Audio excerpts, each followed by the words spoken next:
Si alguna vez te has sentido como un fantasma en tu propia casa, quédate conmigo, porque la noche que me di cuenta de esa verdad casi me rompió y podría cambiar la forma en que ves tu propia vida. Escuché a hurtadillas a través de la pared delgada, lo suficientemente tarde para que el barrio estuviera en silencio, pero lo suficientemente temprano para que el aire acondicionado zumbaba y las tuberías crujían. Mi hija Ana, de 38 años, estaba al teléfono en la habitación de al lado, su voz baja pero cortante. «Papá me da asco». 4 palabras simples. Ella pensaba que yo estaba dormido suponiendo que la pared podía contener el veneno. No lo hizo. Me quedé acostado mirando la luz del techo, cada parpadeo marcando una vida que no estaba seguro de que valiera la pena. Dolió más que cualquier herida o mala noticia de salud. Más profundo porque venía de la persona por quien había doblado toda mi existencia. No me lo susurraba a mí, ni siquiera gritaba enojada. Lo confesaba con alivio, como si el disgusto fuera algo natural hacia un padre. Se rió después, una risa corta para entretener al oyente. Esa risa me dijo más que cualquier palabra, no solo lo sentía, lo admitía con orgullo.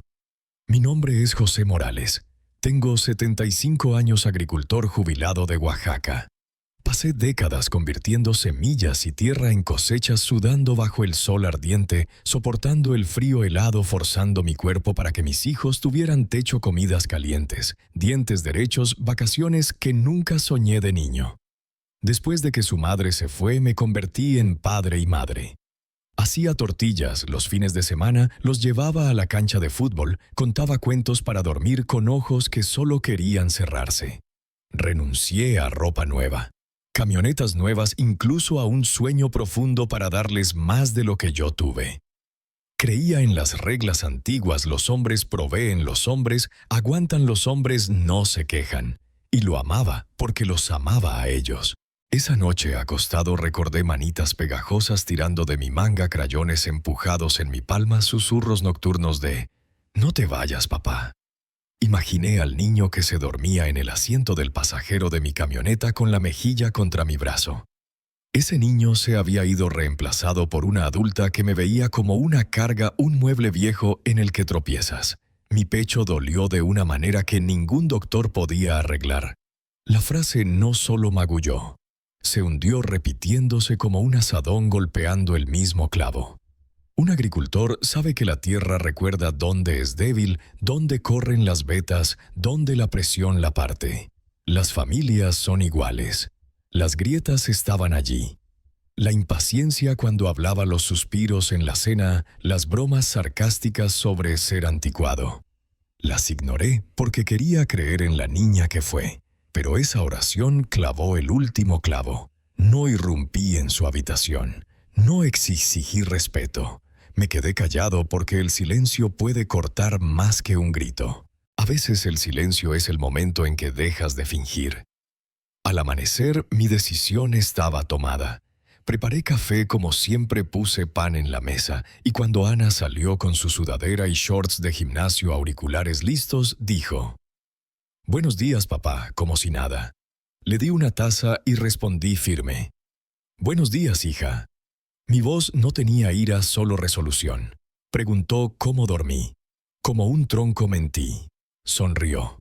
Se sentó, revisó correos, comió mientras hablaba de plazos y llamadas. No notó cómo mis ojos medían la cocina, el pasillo, la puerta. Un agricultor ve que necesita desmantelarse antes del primer golpe de azadón. Cuando se fue, la casa se hundió en sus cimientos. Lavé las 2 tazas, reí de la costumbre. Luego hice una lista en un blog, banco, título, número de abogado, caja de documentos en el closet. Cosas prácticas, no venganza. Escribí en mayúsculas como pedidos de semillas, directo, inequívoco, sin excusas. El miedo se sentó enfrente, pero incluso el miedo respetaba un plan. Ese día recordé los sacrificios. Las noches en el sofá hundido para que Ana y su esposo tuvieran el dormitorio principal en visitas. El auto que transferí sin pago. La deuda fiscal que pagué vendiendo tierra que esperaba legar. Cada memoria era como levantar un haz pesado, me recordaba cuán fuerte había sido y cuán poco se notaba. No puedes rogarle a alguien que valore lo que ya decidió que es basura. Pensé en Miguel, mi hijo, que siempre agradecía 2 veces que me miraba a los ojos antes de pedir favores que traía a su niña Sofía y me hacía sentir útil de nuevo. No todos los hijos crecen igual en la misma tierra. Esa verdad dolía y consolaba. Esa noche Ana llegó y habló del trabajo como si nada hubiera cambiado. Escuché, asentí. Dije, buenas noches, hija, como ritual. Luego fui a mi habitación, saqué un sobre simple y escribí una línea con mano firme. No un discurso, no una súplica, solo una oración clara que nadie pudiera torcer. La doblé, la metí y la dejé en la mesa donde la luz del amanecer caería primero. A veces el acto más ruidoso es el más quieto. A veces el clímax de una vida no es una puerta azotada, sino el suave sonido de una llave dejada y nunca recogida. Esa noche dormí no profundamente, pero diferente. Había elegido. Y cuando un hombre elige la dignidad, incluso el asco no puede encadenarlo. Nací en un pueblo que la mayoría de los mapas ni nombran una llanura amplia en Oaxaca, donde los inviernos perforan las chaquetas y los veranos pegan la camisa a la piel. Mi padre era herrero que hacía turnos largos con pocas palabras, y mi madre estiraba cada peso hasta que gritaba. La infancia significaba quehaceres al amanecer, moretones de peleas en el patio de la escuela y un hambre que nunca se iba del todo aunque el plato estuviera lleno. Aprendí temprano que nada llega sin sudor, y el sudor era la moneda que siempre podía pagar.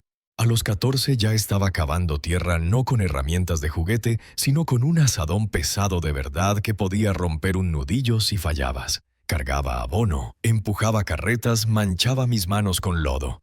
Mientras mis compañeros jugaban pelota, yo aprendía cómo la tierra guarda memoria, cómo cada parcela esconde una historia en sus vetas, cómo las semillas sembradas mal te traicionan años después. El trabajo era agotador, pero me dio lo que la escuela nunca, la sensación de que podía construir algo permanente con mis propias manos. Después de años de trabajos eventuales, abrí una pequeña granja de maíz y frijoles, nada ostentoso, pero suficiente para renta, y luego comprar una casa modesta. Pensaba en estabilidad, no en riqueza, sin preocuparme por goteras o despensas vacías. Cuando me casé con María, creí que había construido la vida que envidiaba en otros. Ella era inteligente, ambiciosa, y por un tiempo pareció amar lo que estábamos armando. Tuvimos a Ana, primero a Miguel 2 años después.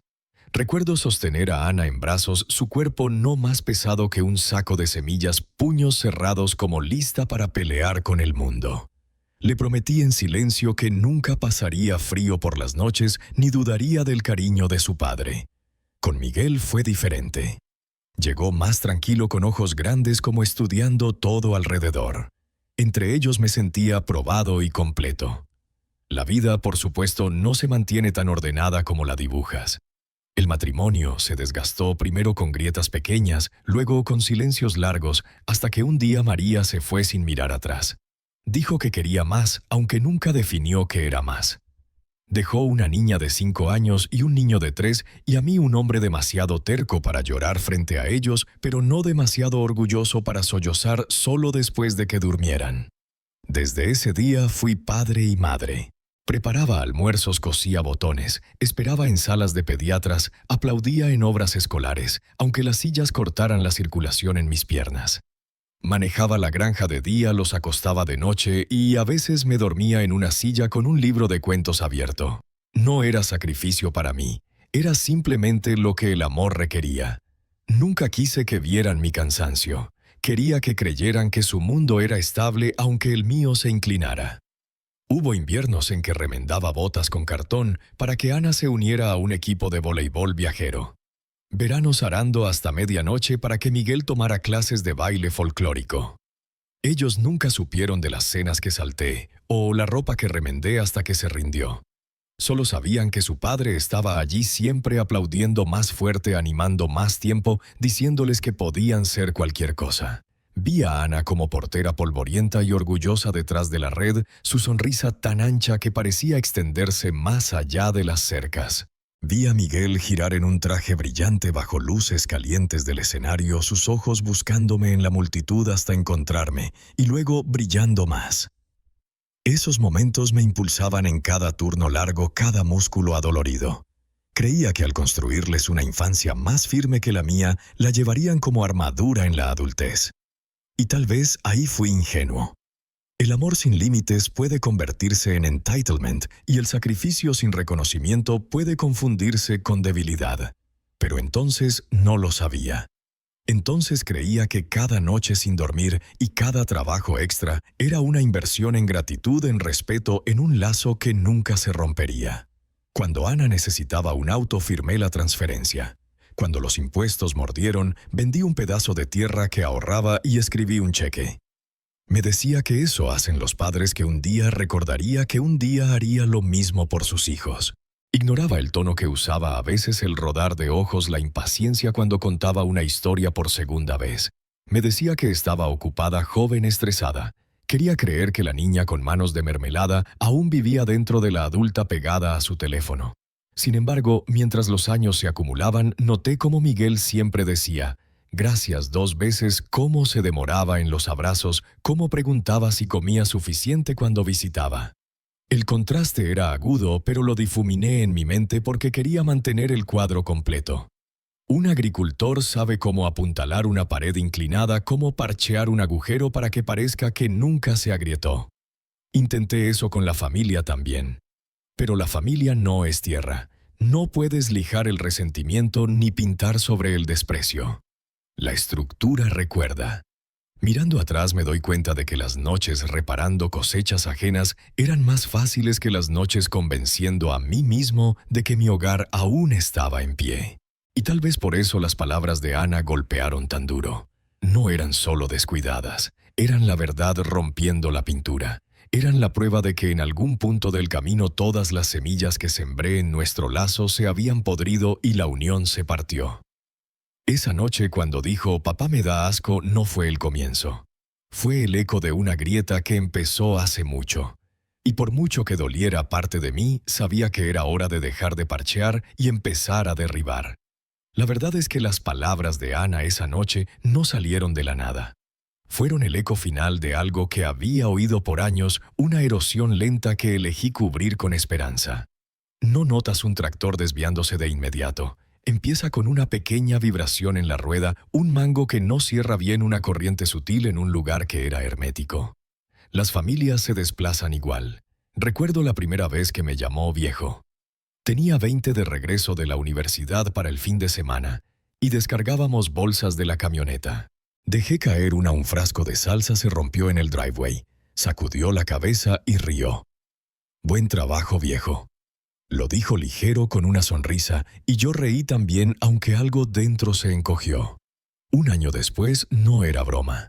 Usó la misma frase cuando le pedí que desacelerara explicando algo en su nueva computadora. Su tono era más agudo, impaciente, como avergonzada de enseñarme. Lo ignoré. Lo atribuí a estrés, a cómo los jóvenes cubren inseguridad con sarcasmo. Luego vinieron los suspiros en las cenas familiares, la forma en que desplazaba su teléfono mientras hablaba, los comentarios murmurados que fingí no oír. Cada uno aterrizaba como una piedrita en el zapato. No suficiente para detenerme, pero suficiente para recordarme que algo andaba mal. Lo empujé así de porque eso hacen los padres cuando quieren creer que el lazo es inquebrantable. Seguía aplaudiendo sus hitos, escribiendo cheques en emergencias, sonriendo cuando descartaba mis historias. Me convencía de que la niña que crié aún vivía dentro, que un día la adulta recordaría. La verdad era más dura, la niña se había ido, y la adulta no tenía razón para mirar atrás. Lo vi claramente la noche que hospedó amigos en nuestra casa. Me quedé en mi habitación fingiendo leer cuando la oí jactarse de que el lugar es básicamente mío. Rió cuando alguien preguntó por mí. Sí, el viejo aún anda por ahí. Ni se da cuenta de la mitad de las cosas. Rieron también y me senté en la semioscuridad mirando el mismo párrafo de un libro que no podía terminar. No fueron las palabras lo que dolió, fue la facilidad. Hablaba como si yo ya estuviera ido, una reliquia tolerada por deber. Ahí la grieta se convirtió en agujero. Seguí diciéndome que era solo frustración, arrogancia juvenil, pero las señales se apilaban más alto de lo que podía ignorar. El rodar de ojos cuando olvidaba una contraseña.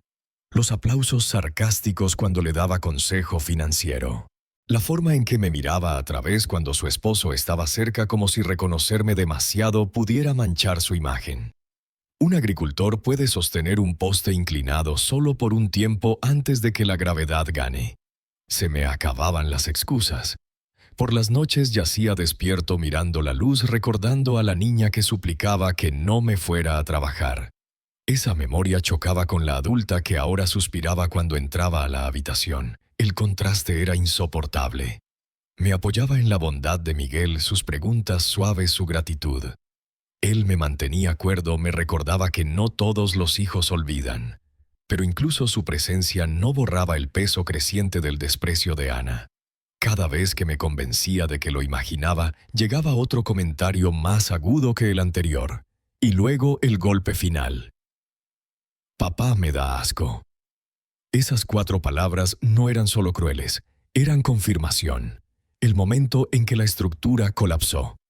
Esa noche no grité, no discutí. Me quedé en silencio. Pero este silencio era diferente. Ya no era silencio de negación, era silencio de reconocimiento. Sabía entonces que la niña que amaba no volvería, y la persona en su lugar me veía como nada más que un obstáculo. Esa realización no me destruyó, me aclaró. Me mostró la verdad que había lijado por años. Y una vez que ves la veta de la tierra por lo que es, no puedes fingir que es lisa. Me quedé acostado hasta la mañana mirando el techo, y cuando la primera luz se filtró por las persianas, sentí algo cambiar dentro de mí. No desesperación, no ira, sino decisión. Las grietas eran demasiado anchas para parchear y había terminado de fingir. El amanecer llegó como cualquier otro. El zumbido del refrigerador, el silbido de la tetera, el crujido de los pisos viejos bajo pies cansados. Ana entró arrastrando los pies a la cocina, desplazando su teléfono, auriculares colgando, y le serví una taza de café con mano firme. Preguntó cómo dormí. Como un bebé, dije extendiendo la taza. Sonrió vagamente distraída y supe que no le importaba si dormí o no. Ese pequeño momento confirmó lo que la noche anterior había aclarado. Ya no me veía como un hombre solo ruido de fondo en su propia casa. Pero no iba a discutir, no exigir disculpas que nunca vendrían. Ya había tomado mi elección. Después de que se fue a trabajar, me senté en la mesa de la cocina con un bloc de notas y comencé a escribir una lista. No una lista sentimental, no recuerdos o arrepentimientos, solo tareas. Banco, título, número de abogado, tarjeta del agente inmobiliario, llaves, documentos en el closet. Las escribí en letras mayúsculas gruesas, como solía escribir pedidos de fertilizante para que nadie en el equipo las malinterpretara. Cada línea se sentía como un clavo martillado en un marco que había tenido miedo de construir hasta ahora. Doblé la lista, la metí en el bolsillo de mi camisa y sentí calma por primera vez en años. Un agricultor sabe cuándo parchear es desperdicio. A veces la única forma de salvar una estructura es derribarla y empezar de nuevo. La casa que había trabajado décadas para comprar y mantener ya no era mía en espíritu, solo en nombre. Se había convertido en un mausoleo de desprecio no dicho. Esa tarde manejé al banco. La joven cajera me miró con desinterés cortés sin saber el peso de la transacción frente a ella. Pedí ver a mi asesor, un hombre pulcro que siempre recordaba mi nombre. Revisó mis cuentas inconsciente de que estaba viendo cómo desmantelaba una vida en tiempo real. Tenía ahorros guardados pequeños pero estables y una cuenta de retiro que nunca ostenté. Los hombres callados ahorran para días lluviosos y el mío había llegado en tormenta. De allí caminé a la oficina inmobiliaria que no visitaba en décadas.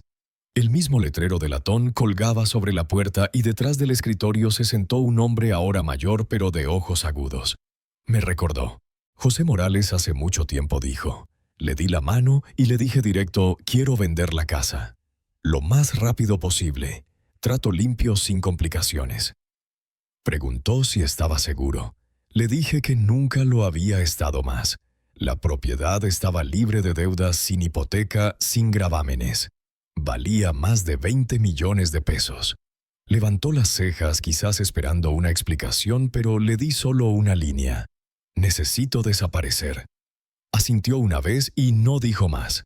Esa noche, mientras Ana reía en la sala ante algo en la TV, me senté en mi habitación con un sobre viejo y un bolígrafo. Escribí una oración clara y simple, nada florido, solo la verdad. El hombre que te da asco se ha ido y se llevó todo con él. Aprende a vivir sin él. La firmé con mano que no tembló. La puse en la mesa donde la luz de la mañana la atraparía. No era ira lo que movía mi mano, era claridad. En los días siguientes viví como si nada hubiera cambiado. Cociné, limpié, regué las plantas, sonreí cortésmente. Pero dentro ya me había ido. Los papeles se movieron rápido. Un comprador extranjero quería la propiedad y estaba listo para pagar en efectivo. Era como si el universo mismo se hubiera impacientado con mi hesitación. Cada firma que di en la oficina del abogado era otra tabla sacada del puente entre nosotros. La noche antes de la firma final caminé por la casa solo. Toqué el marco de la puerta donde la altura de Miguel estaba marcada a lápiz. Pasé los dedos por la barandilla que lijé suave después de que Ana tropezara en las escaleras de niña. Me paré frente a la foto de María en el comedor y susurré: «Lo siento por no ver antes en qué se convirtió nuestra hija». No lloré, no me enfurecí, solo miré como un agricultor. Mira una cosecha por última vez antes de entregarla sabiendo que su trabajo está hecho. Al alba firmé los últimos papeles. La casa ya no era mía. El dinero fue a una nueva cuenta solo a mi nombre con protecciones que Ana nunca podría romper. Salí de la oficina más ligero que en décadas. No era venganza lo que sentía, era alivio como soltar un haz que había cargado demasiado lejos. De vuelta en la casa saqué una vieja bolsa de lona verde, la misma que usé en viajes de casa, y la empaqué con ropa suficiente, mis documentos, el reloj de mi padre, unas fotografías y el sobre con la nota. Puse la nota en la mesa de la cocina, la pesé con un pisapapeles de piedra y eché un último vistazo. Luego cerré la puerta suavemente detrás de mí, sin azote, sin drama. Solo una salida quieta. No llamé un taxi. Caminé 2 cuadras a la parada de autobús, la bolsa pesada pero manejable en mi hombro. Tomé el autobús al centro de la ciudad, luego un shuttle al aeropuerto. Mi boleto ya estaba comprado de ida sin regreso. Mientras el avión despegaba, miré por la ventana y sentí paz. El horizonte se encogió debajo, las carreteras se curvaron en hilos y me di cuenta de que no huía, caminaba hacia mí mismo por primera vez en décadas. El cinturón de seguridad presionaba mi pecho, estabilizándome como un arnés de agricultor. Por primera vez en años respiré sin peso. Detrás quedaba una casa llena de desprecio. Delante, silencio, posibilidad y dignidad empacada en una sola bolsa. El avión aterrizó justo después del atardecer y para cuando salí de la terminal, el aire olía diferente, más cálido, más suave, con un toque de humo de barbacoa y tierra húmeda. Ciudad de México no era hogar, pero no necesitaba serlo. Lo que necesitaba era distancia, y la ciudad me la dio sin preguntas.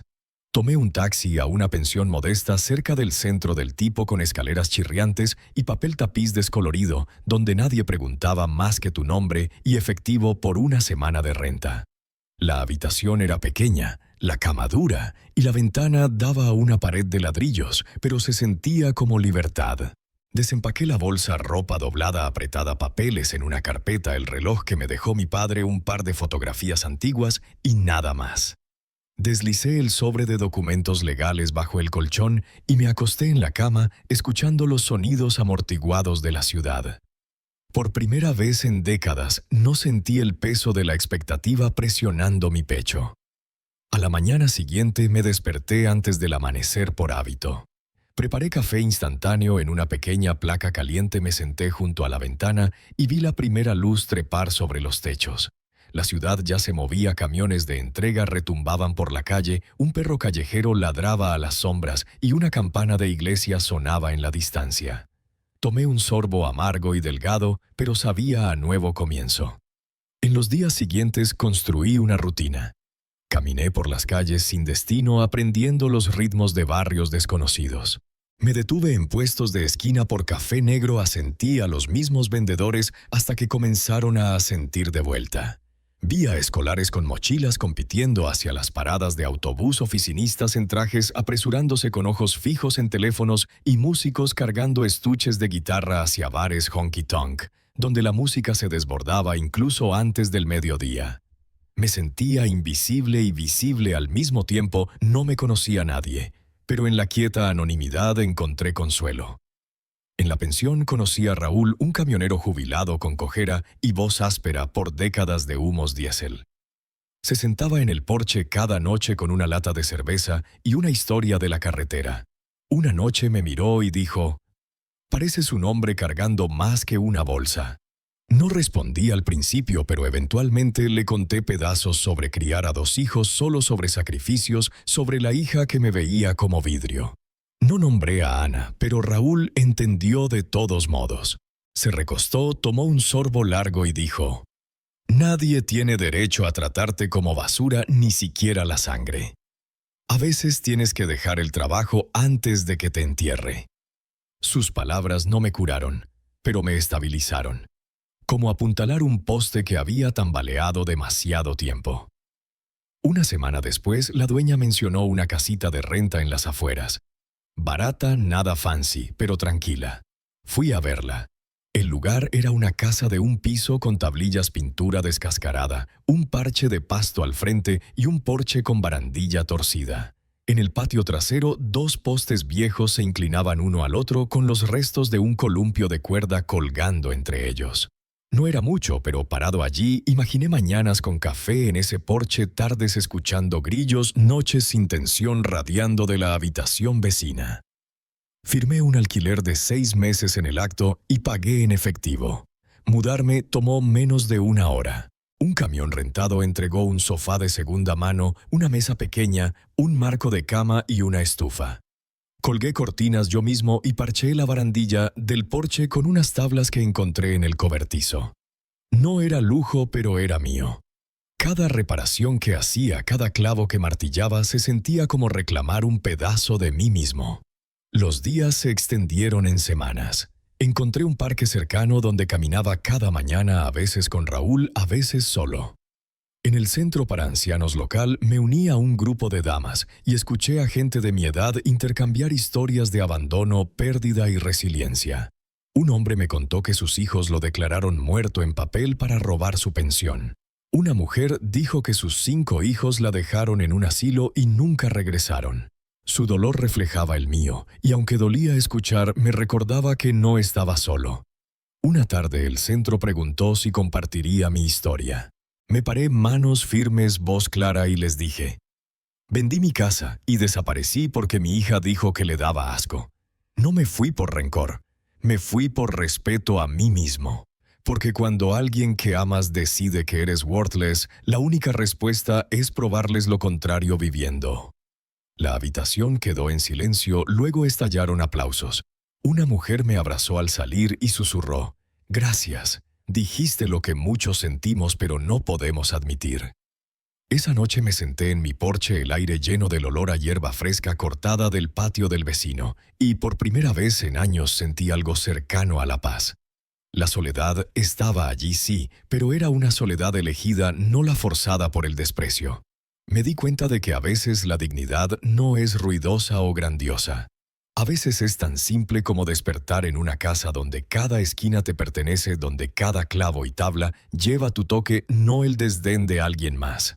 Y mientras las estrellas parpadeaban en el cielo de México, entendí que esta vida quieta, por modesta que fuera, era una victoria que había ganado.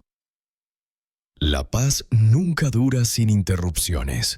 Apenas me había asentado en el ritmo de mi casita en Ciudad de México cuando llegó la primera carta.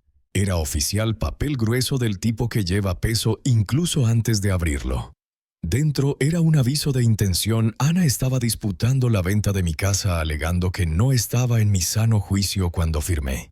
Leí las líneas 2 veces, luego una tercera no en shock, sino en reconocimiento. Era exactamente el movimiento que haría cuando no podía controlarme por desprecio, lo intentaría por ley.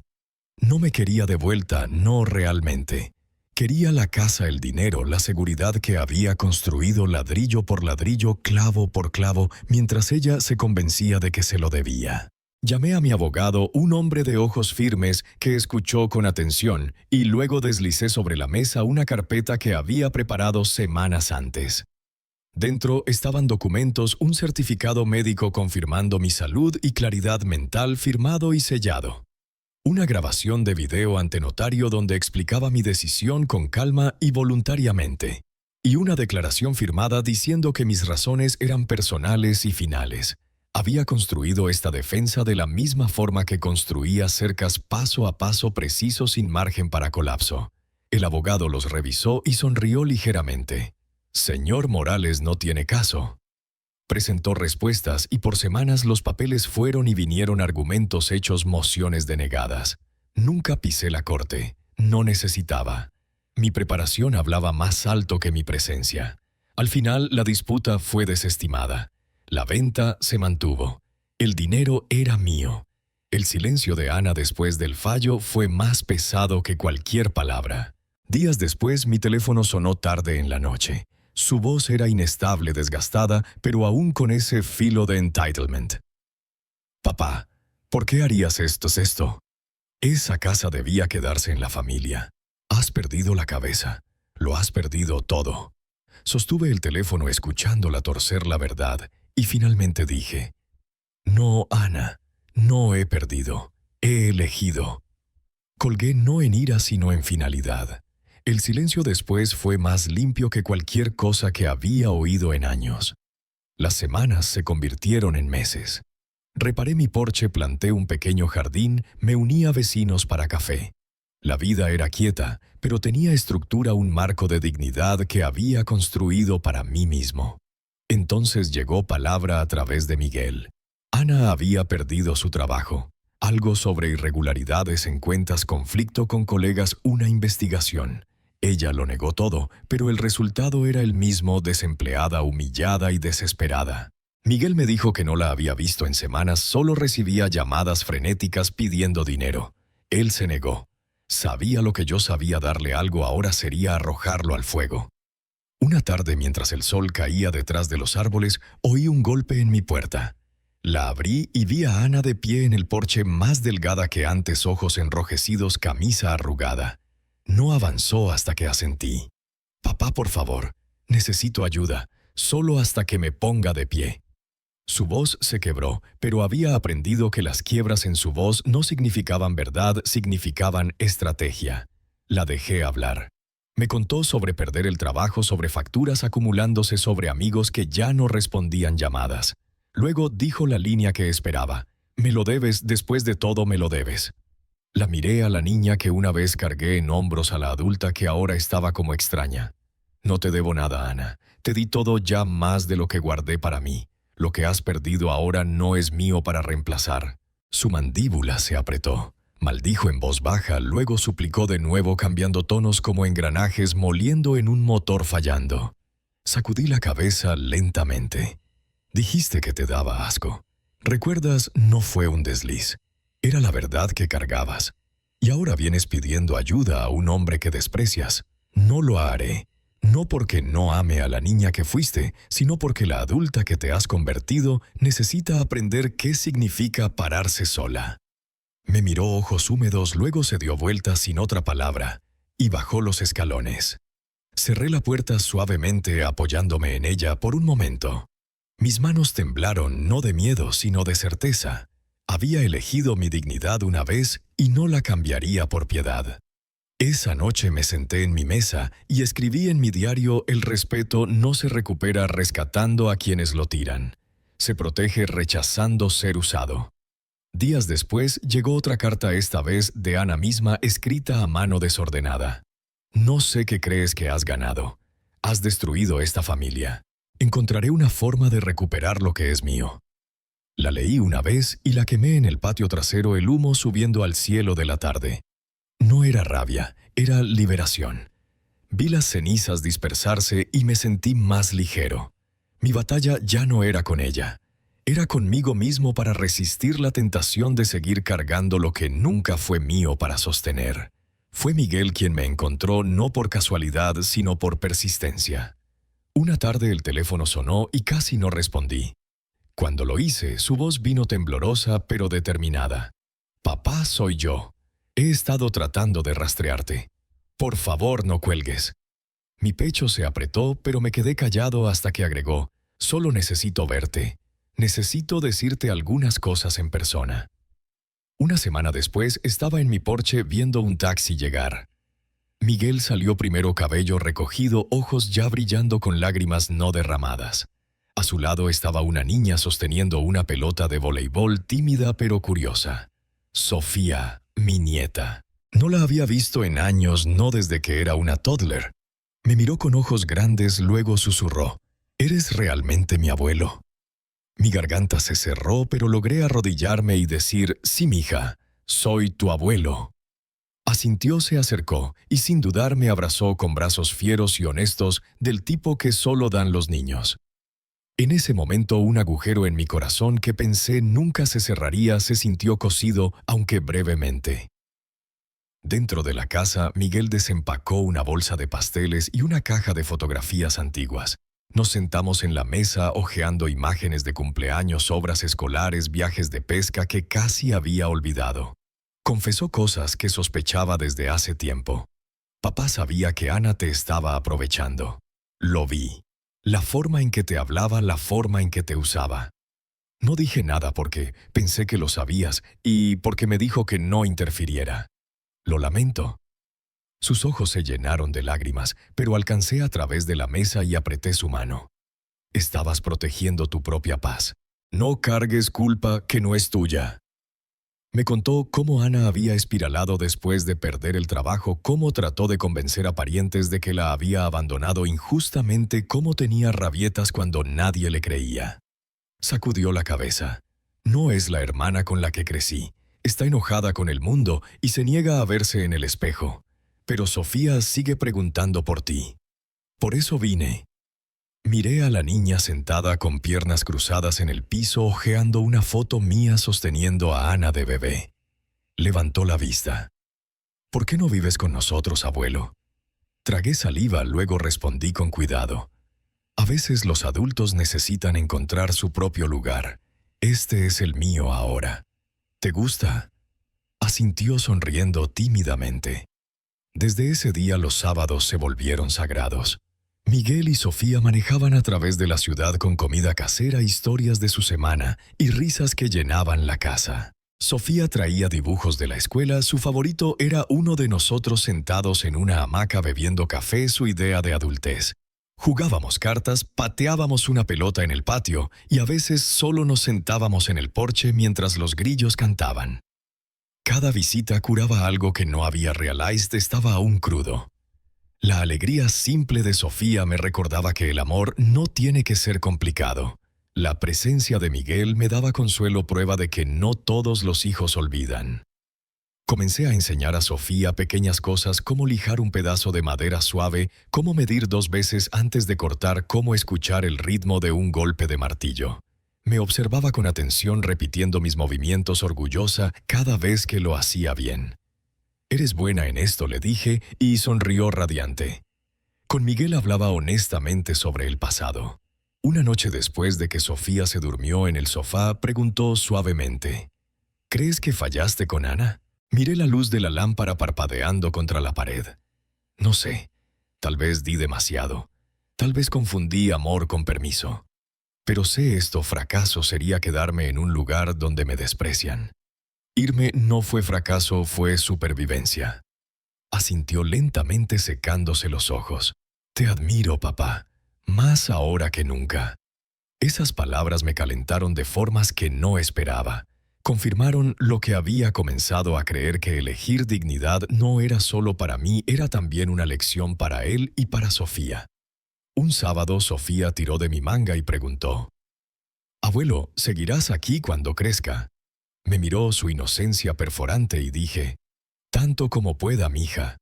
Incluso cuando no, lo que te he enseñado estará aquí». Me abrazó fuerte y sentí lágrimas picar mis ojos.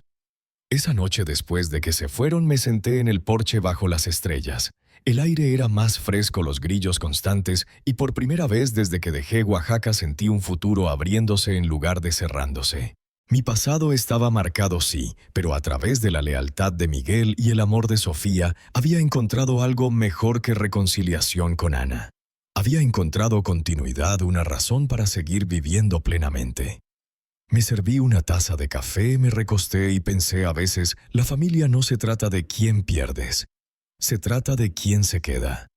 No planeé el final tanto como lo construí, una elección modesta a la vez. Un mes después de que Miguel y Sofía hicieran los sábados sagrados, la dueña llamó diciendo que el propietario quería vender. Me paré en mi porche, miré la luz del sol acumulándose en la barandilla torcida que ya había arreglado Olí. Vi la hierba cortada del vecino y supe qué hacer. Compré la casita con efectivo y un apretón de manos que siguió a un pila de papeles firmados. No era el lugar de Oaxaca con la gran escalera y recuerdos clavados en cada poste. Era más pequeño, más humilde pero honesto, y la honestidad vence a la grandeza cuando se trata de dormir bien. Planté un roble joven en el patio delantero, apisoné la tierra con mi bota y le dije a Sofía que rastrearíamos su crecimiento cada año con una marca de lápiz en el poste del porche como solía marcar la altura de su padre. Tomó ese trabajo tan en serio como cualquiera que hubiera tenido. Por las tardes arreglaba lo que necesitaba, lubriqué una bisagra que chirriaba al amanecer, colgué de nuevo. Una puerta de gabinete terca, nivelé un escalón del porche que chasqueaba bajo mi peso. Trabajo como ese es una conversación, no una tarea. Le preguntas a una casa qué necesita y te lo dice si escuchas lo suficiente. Las noches eran más quietas de lo que recordaba. Aún me despertaba temprano, preparaba café que sabía mejor de lo que merecía y veía el azul quemarse del cielo. Algunas mañanas caminaba con Raúl, quien me contaba de inviernos en Chihuahua y atardeceres en Sonora, y la vez que un camión se averió fuera de Guadalajara y un extraño le trajo café en termo y una manta. Dijo que la gente lo había tratado como fantasma por años, hasta que unos pocos le recordaron que era de carne y hueso. Siempre hay alguien. José me dijo mientras veíamos el sol deslizarse sobre el estanque del parque. Una persona que te ve, y a veces eso es suficiente para pasar. Tenía 2 Miguel y Sofía, y 2 era más que suficiente. El centro para ancianos empezó a pedirme que viniera más seguido, no por servicios, sino por compañía. Jugaba damas los jueves, arreglaba una pata tambaleante en una mesa de cartas y daba una charla que alguien tituló torpemente Límites para los de corazón tierno. Me paré allí con manos en los bolsillos y dije, la verdad, el amor sin límites es una forma de negligencia de ti mismo. La habitación se quedó quieta cuando lo dije, no en juicio, sino en el silencio que oyes cuando todos se reconocen a la vez. Después, un veterano con manos temblorosas presionó mi antebrazo y dijo, no dejé a mi hija, dejé la versión de mí que usaba. Asentimos como hombres que habían arrastrado la misma carga invisible por millas. Financieramente hice lo que debía hacer. Hace mucho abrí un plan de ahorro para educación. Para Sofía lo bloqueé con un fideicomisario que no era yo, lo hice intocable hasta que cumpliera 18 con provisiones para escuela o oficio. Y configuré contribuciones automáticas de una cuenta conservadora que crecería lenta y estable como el roble al frente. Miguel trató de argumentar que era demasiado. Le dije que no era caridad, era justicia pagada adelante. Luego llamé a un abogado y escribí un testamento en lenguaje simple que un agricultor pudiera entender. La casa iría a Sofía cuando alcanzara la adultez. Una anualidad modesta apoyaría a Miguel si alguna vez la necesitaba. En cuanto a Ana, dejé una oración, no una suma. La ausencia no es odio y la herencia no es reparación. No la subrayé. La vida lo haría por mí. Los papeles fueron a una pequeña caja a prueba de fuego bajo mi cama, junto a una carta dirigida a Sofía para un día cuando fuera lo suficientemente grande para querer saber más que lo que las historias pueden contar. Le dije en esa carta lo que había aprendido de la forma dura: mide 2 veces antes de dar una vez y nunca confundas paciencia con permiso. Los meses pasaron como páginas que no se rasgan al voltearlas. La panadería de Miguel creció. Los viernes me traía una bolsa de papel marrón lo suficientemente cálida para empañar mis lentes. Nos sentábamos en el porche mientras Sofía practicaba voleos contra la cerca lateral, la pelota golpeando como un corazón con propósito. A veces se quedaban hasta la hora púrpura cuando la luz del porche se encendía sola y los bichos se convertían en estrellas. En una de esas noches, Miguel hizo la pregunta que había estado rodeando por semanas. ¿Alguna vez piensas en perdonarla? Los grillos chirriaban un suave serrucho en los árboles. Me tomé mi tiempo. El perdón no es una llave que abre la misma puerta vieja, esa dije. A veces es un letrero que apunta en una dirección diferente. La perdoné como un hombre perdona una tormenta, construyendo mejor, no pidiendo a las nubes que sean amables. Exhaló como si hubiera estado conteniendo el aliento todo el verano. Puedo vivir con eso, dijo, y dejamos que el silencio cerrara la conversación como buena tierra alrededor de una raíz. El último hilo suelto llegó en una mano que reconocí aunque no la había visto en años. Ana no vino ella misma. Su madre lo hizo golpeando en la tarde tardía con una mirada que decía que preferiría estar en cualquier otro lugar. No nos habíamos visto en demasiado tiempo para comodidad. Me entregó una página doblada. Me pidió que te diera esto, dijo. Sin drama, sin súplica, solo una entrega. No la abrí mientras estaba allí. Hablamos de cosas neutrales. El precio de la leche, el calor en agosto, la forma en que el tiempo corre incluso cuando le gritas que pare y cuando se fue, me dio un abrazo incómodo que no significaba nada y todo. Esperé hasta la noche para leer la carta. Era breve. Sin amenazas, sin posturas, solo la admisión que la niña que crié podría haber hecho antes de que la adulta aprendiera orgullo. Escribió que el asco le pertenecía a ella, que lo dirigió a mí porque era seguro y estable, que estaba tratando de ser diferente, pero sabía que no tenía derecho a pedirme que mirara. Me deseó paz. Me senté en la mesa con la carta en la mano mientras la tetera se enfriaba tic-tac. No sentí triunfo. El pasado no desaparece porque una oración haga lo decente. Doblé la página, la puse en la caja con el testamento y la dejé allí no como recuerdo, sino como registro de que una verdad finalmente había hablado por sí misma. El siguiente sábado, Sofía llegó temprano corriendo del taxi con su cinta métrica como un joven capataz en un sitio. Marcamos el crecimiento del roble en el poste y silbó ante el centímetro extra. «Está ganando», dijo. «Los árboles no piensan en victorias y derrotas», le dije frotando la corteza. «Piensan en estaciones». Lo consideró, luego preguntó si le enseñaría a cortar una unión de cola de Milano. Fuimos al pequeño cobertizo atrás donde había puesto un banco y una fila ordenada de herramientas, y por una hora el mundo se redujo a madera, líneas de lápiz y el mordisco limpio de un cincel afilado. Aprendió a sentir el hombro del corte, cómo dejar que la veta te diga hacia dónde inclinarte. Cuando las colas se encontraron con los pines ajustados como un apretón de manos entre caballeros, sonrió como si hubiera escalado una montaña. «Lo hiciste», dije, «porque no te apresuraste y no lo forzaste». Metió la esquina terminada en su mochila como tesoro. Cuando se fueron esa noche, vi su auto hasta que la calle quedó vacía de nuevo, y sentí algo asentarse en mí que había traqueteado por años. No era cierre, el mundo ama demasiado esa palabra, sino alineación, como un marco que se cuadra después de aflojar y apretar los pernos correctos. Barrí el porche, regué la base del roble y me senté hasta que la noche tomó el patio. Después del anochecer, una brisa movió las hojas y la casa dio un pequeño suspiro contento. Escribí una página más en mi diario, el único lugar donde me permito ser prolijo. Escribí que el respeto, como una veta recta, no se puede pintar. Tiene que crecerse, lijarse suave por uso y protegerse de la podredumbre. Escribí que no soy el hombre que se fue en amargura, soy el hombre que se quedó lejos en paz. Escribí que el amor no es el arte de cargar cada peso, sino la sabiduría de soltar los que te rompen la espalda. Y luego cerré el libro y fui a la cama con la ventana abierta a los grillos.